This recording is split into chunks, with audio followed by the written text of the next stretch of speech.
Bienvenidos al último bloque de Referente Jurídico. Continuamos en esta interesantísima conversación con el doctor Miguel Polaino Orts, profesor de Derecho Penal de la Universidad Hispalense, Universidad de Sevilla, España. Miguel, el profesor Jacobs enseña que no todas las personas que cometen delitos son necesariamente iguales. De hecho, no lo son, por los efectos que se produce, porque hay quienes cometen alguna forma ilícita en su proceder, se les aplica una sanción y luego podemos tener, socialmente hablando, la seguridad cognitiva de que no va a volver a incurrir nuevamente en ningún otro tipo de delito, ¿no? Es decir, estamos frente a una conducta a la que podríamos llamarlo, como lo hace Jacobs, un desliz reparador. Pero hay otro tipo de delincuentes que hacen del delito una forma de vida, es decir, aquellos que, por más sanción que se le ponga, ¿no?, son los que permanentemente reinciden en la comisión de delitos que ya no son simple y llanamente acciones aisladas, sino que con la frecuencia de sus acciones y lo casi comunitario de sus hordas delictivas, termina desestabilizando el orden jurídico y también el orden social. Razón por la cual entonces el derecho penal tiene que ser comprendido en dos dimensiones. Uno, un derecho penal llamado del ciudadano, que tiene que aplicarse a ese que por alguna circunstancia comete un delito, el desliz reparador, y luego de la sanción ya no volverá a cometer, y otro, un derecho penal mucho más fuerte, mucho más rígido, que debe aplicarse a estos otros que han hecho del delito una forma de vida, es decir, el derecho penal del enemigo. ¿Cómo entiendes esta relación dialéctica entre estas dos dimensiones del derecho penal según Jacobs? Bueno, se trata de un tema sin duda fundamental al que yo he dedicado pues algún estudio primero, ¿no?, mi tesis doctoral precisamente a esta materia, en un momento en que nadie o muy pocas personas, ¿no?, pues habían abordado este estudio, ¿no?, el estudio de esta materia, que después fue pues tratado por una gran cantidad de penalistas en todo el mundo. El profesor Jacobs acuñó este concepto en el año 1985, hace ahora 32 años, en el marco de una conferencia pronunciada en la Universidad de Frankfurt, precisamente sobre el tema de la criminalización anticipada, criminalización en el estadio previo a la lesión de un bien jurídico. En 1985. 85, sí. Hace 35 años. Pero aunque Jacobs acuñara el concepto en ese momento, él con su capacidad de identificación y de nominación, ¿no?, tan precisa, característica en él, aunque él acuñara ese concepto, realmente el contenido de la problemática a lo que se refiere el derecho penal del enemigo existe desde tiempo inmemorial, que se reduce a una pregunta: ¿cómo puede hacer, qué puede hacer el Estado de Derecho? ¿Cómo puede tratar el Estado de Derecho a un sujeto que no solamente no ofrece la mínima seguridad de respeto de los derechos fundamentales de los demás, sino que además le hace permanentemente la contra? Como tú dices, hace de la delincuencia su modo de vida, desestabiliza permanentemente pues, en el Estado de Derecho. O sea, estamos hablando, por ejemplo, de narcotraficantes, terroristas. Así es, ¿eh? ¿No? Así es. Existen, digamos, diversas manifestaciones fenomenológicas de esa enemistad, ¿no? Pero bueno, las que tú has mencionado sin duda pues son algunas de las más evidentes. ¿Qué puede hacer el Estado de Derecho frente a este sujeto que no solamente no respeta las reglas del juego democrático, sino que le hace la contra permanente, le hace el jaque mate permanente al Estado? Este problema existe desde tiempos inmemorial y sin duda existe un debate también muy interesante en la filosofía, ¿no? Yo en mi libro de Derecho Penal del Enemigo, y algún otro autores también, pero en mi libro de Derecho Penal del Enemigo, publicado también aquí en el Perú en un par de ocasiones, también hacía un recorrido histórico filosófico de varios siglos, precisamente analizando el tratamiento que muchos de estos filósofos ofrecían sobre la materia. Así es. Bien, la base fundamental de esta explicación es concebir, como todos los conceptos jurídicos, el concepto de persona y su concepto antitético, el de enemigo, como conceptos normativos. No son conceptos religiosos, no son conceptos sociológicos. Puramente sociológicos, son conceptos, digamos, normativos, de una base sociológica, pero conceptos puramente normativos. No son políticos, por tanto, la comparación con ese enemigo, enemigo de Carl Schmitt es francamente desacertada, ¿no? Se trata de un concepto normativo. Persona en derecho, como dicen los alemanes, Rechtsperson, persona en derecho, derecho persona es sinónimo de ciudadano. Es el sujeto de cuyo comportamiento se desprende ciudadanía, se desprende civilidad. Esto era efectivamente el concepto romano de ciudadano. El cives era el que podía, o el cives era el que podía habitar en la civitas, en las civitas. Era el sujeto que Roma le permitía, le daba la nacionalidad romana y le permitía vivir en Roma precisamente porque ofrecía civilidad. Existían otros sujetos que no tenían ese privilegio, que no tenían el derecho a habitar en el imperio, a no habitar en Roma. Eran los hostis, los inimicus, etcétera, etcétera. Bien, en este caso entonces la persona se hace acreedor a un tratamiento de ciudadano en la medida en que respeta los derechos de los demás. También los resaltó esto, por ejemplo, el filósofo Hegel, que ya citamos al inicio de esta conversación. En el año 1820-21, Hegel, en su fundamento de filosofía del derecho, decía: el mandato jurídico es sé persona y respeta a los demás como personas. Si no sonara un poco, digamos, ampuloso, podríamos decir que esos dos términos que Hegel expone, sé persona y respeta a los demás como persona, son dos términos, digamos, complementarios, incluso sinónimos. Sé persona, o lo que es lo mismo, respeta a los demás como personas. Por tanto, se trata de un concepto bidireccional. Ser persona significa respetar los derechos de los demás. Uno es destinatario de normas jurídicas, pero también en la medida en que yo adecuo mi comportamiento a la norma jurídica y, por tanto, respetando los derechos fundamentales de los demás, me estoy comportando como persona. El enemigo es el concepto contrario. El enemigo es el sujeto delincuente de cuyo comportamiento criminal se desprende una falta de respeto permanente de los derechos de los demás. ¿Qué significa entonces derecho penal del enemigo? En ocasiones es necesario que el derecho penal del enemigo incremente el plus de aseguramiento para neutralizar el peligro que el sujeto representa con su conducta criminal. Pues bien, el derecho penal del enemigo es el plus de aseguramiento normativo necesario para neutralizar el plus de peligrosidad que demuestran determinados sujetos en sus conductas criminales. ¿Cómo se manifiesta materialmente hablando ese plus? ¿A través de sanciones más drásticas? ¿A través del adelantamiento de las barreras de punibilidad, digamos, penalizando los actos preparatorios? ¿Cómo se logra eso? Existen determinados indicios de enemistad, ¿no? Un indicio sin duda es, por ejemplo, el de la habitualidad delictiva. El sujeto que se convierte pues, en un delincuente habitual o reincidente está demostrando una mayor capacidad de incidencia frente a la norma jurídica y de afectación de derechos fundamentales que el primo delincuente, por ejemplo. Aquí en el Perú se planteó un debate interesante hace varios años.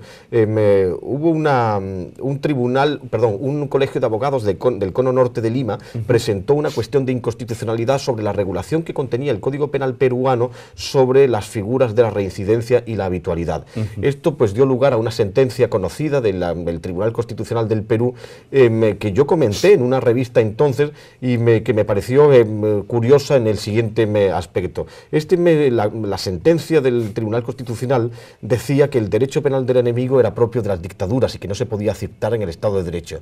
Pero después, al analizar el contenido de regulación material que se contenía y se contiene en el Código Penal del Perú de esas dos figuras, reincidencia y habitualidad, decía que eran perfectamente acorde a los principios constitucionales del derecho penal. No se infringía el principio ne bis in idem, no se infringía el principio de culpabilidad, no se infringía el principio de responsabilidad por el hecho, no se infringía el principio de culpabilidad, etcétera, etcétera. Es decir, se trataba, por tanto, de dos figuras que tenían una regulación que era plenamente acorde al derecho penal. Yo concluí en ese comentario afirmando que el Tribunal Constitucional del Perú había declarado formalmente como ilegítimo lo que materialmente declaraba como legítimo. Es decir, decía formalmente el derecho penal del enemigo es ilegítimo, pero materialmente estas normas son perfectamente acordes y las queremos. Pues bien, Etikettenschwindel, ¿no?, que dirían los alemanes, fraude de etiquetas. Esto es, señoras y señores, derecho penal del enemigo. Esas normas son derecho penal del enemigo. Por tanto, tenemos que saber qué significa eso. Se trata de un tratamiento más asegurativo, de un tratamiento más contundente. Ello tiene que tener un fundamento. Solamente se puede aplicar en algunos casos extraordinariamente restrictivos, pero se tiene que aplicar, se tiene que saber qué es eso. Se tiene que saber saber que tiene uno, digamos, una bomba de relojería en las manos. Si no le llamamos bomba de relojería, si no somos conscientes del peligro que esa norma puede entrañar, entonces corre el riesgo de que evidentemente toda la normativa, todo el derecho penal se contamine de este tratamiento más asegurativo. Y por tanto, y paradójicamente diciendo que no queremos derecho penal enemigo, que es propio de la dictadura. Esto sucede también en España a propósito, por ejemplo, de la figura del feminicidio. No existe esa figura, pero es equiparable. Y aquí también existe la misma figura. En el libro que tú acabas de publicar, querido Luis, se contiene también te haces eco de esta discusión, y también existe pues alguna idea interesante en este mismo sentido. Yo quería resaltar el hecho de que la doctrina que tú has desarrollado y que has publicado aquí en el Perú a través de textos como, por ejemplo, Derecho Penal del Enemigo, Desmitificando un mito, que salió a la luz el año 2006 y que leímos con mucho fervor, y luego vinieron otros libros más, fueron de hecho tomados por el Poder Judicial peruano para elaborar, entre otros varios casos, la sentencia que terminó condenando, por ejemplo, para alegría y gloria del Perú, a Abimael Guzmán. Así es, así es. Y conocí yo además en esa época justo al magistrado que me dictó esa sentencia, que el presidente del tribunal que presidió pues, bueno, pues ese caso, ¿no? Que es el doctor Pablo Talavera, con quien después pues, me ha unido pues, una relación no solamente profesional, sino también de amistad. Pero lo conocí precisamente a propósito de ese caso. Y en efecto me había citado en esa sentencia algunas de mis consideraciones. Y te voy a contar una pequeña cosa también, que no lo tengo aún, digamos, a vanagloria, pero en todo caso es un hecho objetivo. En mis afanes bibliófilos, ¿no? Que tú conoces bien, ¿no? Yo siempre utilizo pues mucho parte del tiempo de visita a un país, no solamente pues para conocer, para visitar a los amigos, para dar alguna conferencia, sino para también disfrutar de las cuestiones culturales, ¿no? Y Perú sin duda es un gran país de un grandísimo atractivo en este sentido, ¿no? Cultural, antropológica, literariamente, que me interesa tanto pues la literatura, como tú sabes, pues también en mis corredurías bibliófilas, ¿no? Por este país alcancé una vez, me hicieron llegar un libro precisamente del autor de este señor, ¿no? Que tú acabas de mencionar, Abimael Guzmán, que se llamaba De puño y letra, y que se contenía pues una serie de alegatos, ¿no? De puño y letra realmente, que después se transcribían también pues en la versión mecanografiada, que él había utilizado pues para su propia defensa personal, y me llamó la atención que también él había utilizado bibliografía jurídica técnica específica de diversos autores, entre los que yo también me encontraba. Pero para atacarte, en realidad, porque hemos sido testigos nosotros que en algunos foros académicos donde han habido infiltraciones de esta naturaleza, se ha acusado, y como es lógico esperar, ¿no? La aplicación de un modelo y esquema de derecho penal de esta naturaleza no va a ser bienvenido por quien lo recibe, definitivamente. Bueno, pero te preciso, Luis, que para atacarme a mí propiamente no, para atacar en todo caso a la justicia. A la justicia, ¿no? Para ser más precisos. Así es. Pero lo importante de este asunto es que ello da cuenta de que el derecho penal del enemigo finalmente sí termina fortaleciendo el sistema democrático y el Estado de Derecho. Esa es mi idea. Yo lo que he resaltado es que las críticas que se han hecho al derecho penal del enemigo, diciendo que es equiparado al derecho penal dictatorial, de época nazi o de cualquier otra dictadura, realmente suponen un desconocimiento profundo de qué significa el derecho penal del enemigo en la actualidad, y también un desconocimiento profundo de la dinámica de la democracia, de la dinámica de la dictadura. Y de la historia, y de la política. Realmente, en la actualidad existen, en los códigos penales de nuestros países democráticos, existen algunas normas que realmente debieran utilizarse de manera muy restrictiva, que son normas de derecho penal del enemigo. La pregunta que hay que hacerse es una pregunta que afecta a la ratio. ¿Por qué razón existe esta norma en el Estado de Derecho y qué función cumple? ¿Cuál es la función? Se relaciona con el concepto de función. ¿Por qué existe esa norma en el Estado de Derecho? Y debe existir en ese supuesto.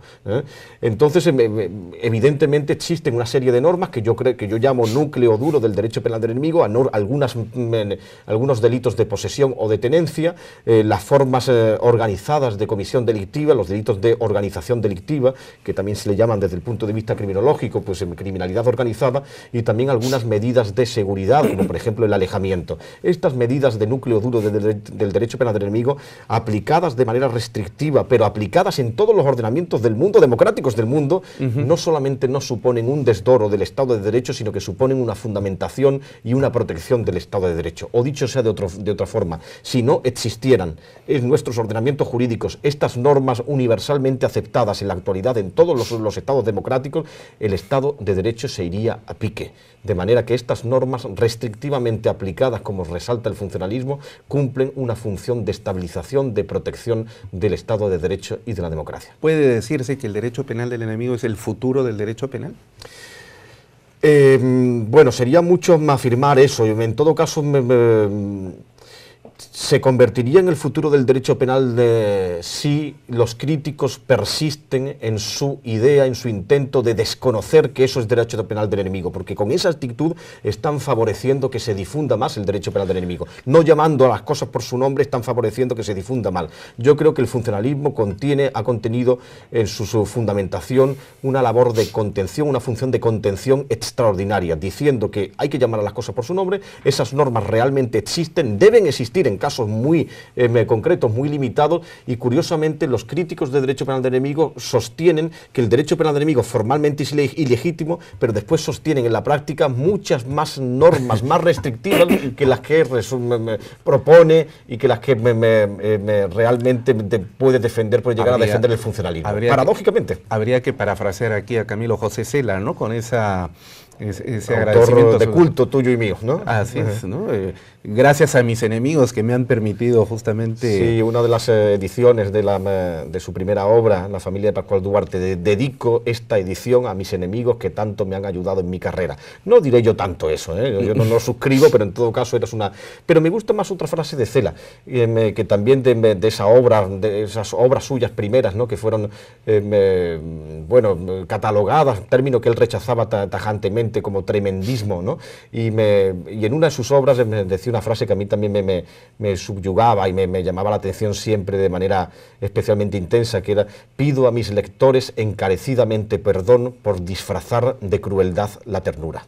Bueno, excelente. El ejercicio del cinismo. Por cierto, que lo incorporo un estudio sobre Cela en un próximo libro que quiero publicar dentro de poco, que se va a llamar Deo volente, ¿no? Como decían los clásicos, ¿no? Si Dios quiere, las normas y las letras. Es un conjunto de estudios de derecho penal y literatura. Empiezo en Cervantes y termino en algún autor más moderno, y también ahí entre esos autores, entre esos estudios, ¿no? que realizo, está también Camilo José Cela. Excelente. Bueno, para terminar, has venido tú convocado por la Academia de la Magistratura como parte de los actos celebratorios del 23º aniversario de su creación constitucional. Has estado viajando por diversas ciudades del país.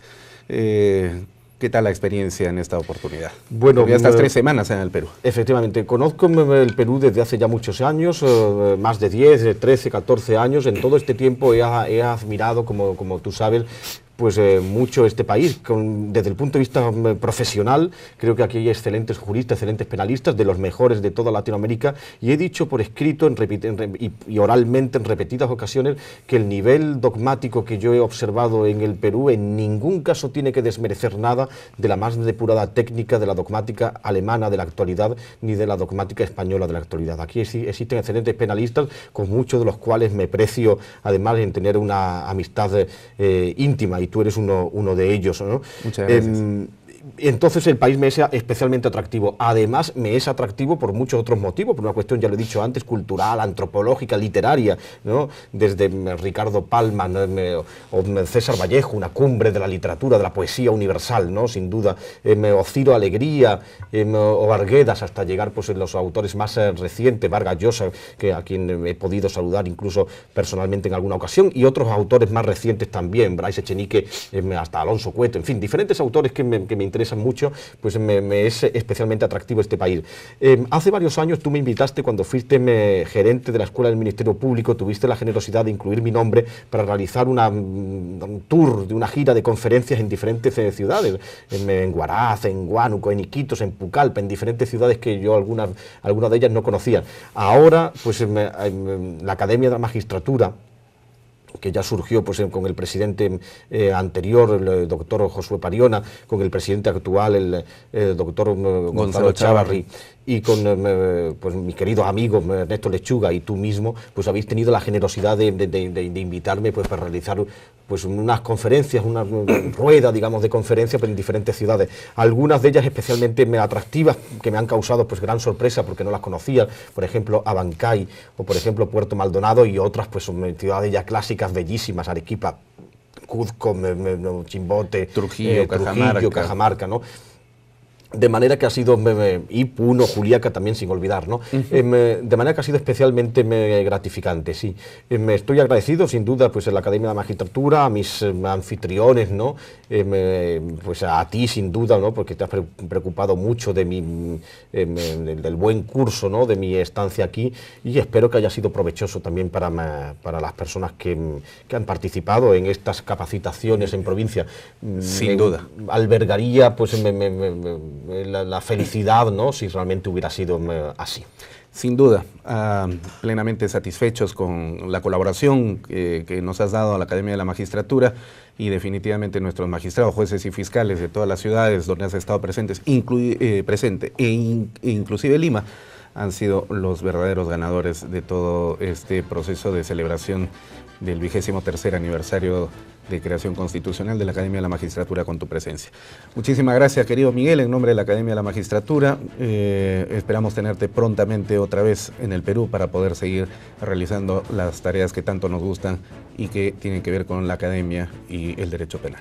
Nada, muchas gracias a la Academia de la Magistratura, y muchas gracias también a ti por invitarme a participar en este programa, cuyo nombre, cuyo título me viene bastante ancho, eso de referente jurídico, pero bueno, es una satisfacción siempre compartir un rato de conversación contigo, y bueno, esperemos que realmente nos veamos no tardando. Para mí sería y será un placer de nuevo. Gracias. Muchas gracias. Ha sido la voz y presencia del extraordinario jurista español Miguel Polaino Ors, profesor de Derecho Penal de la Universidad de Sevilla, uno de los más lúcidos pensadores, juristas y literatos también del mundo contemporáneo en Iberoamérica. Y de esta manera llegamos al punto final con referente jurídico en nombre de el fiscal supremo, doctor Gonzalo Chávarri Vallejos, presidente del Consejo Directivo de la Academia de la Magistratura. Agradecemos a todos por vuestra teleaudiencia y, por supuesto, nuestra gratitud sempiterna al Jurado Nacional de Elecciones TV, que nos permite semana a semana llegar hasta vuestros hogares. Con ustedes será hasta la próxima edición de Referente Jurídico. Permiso.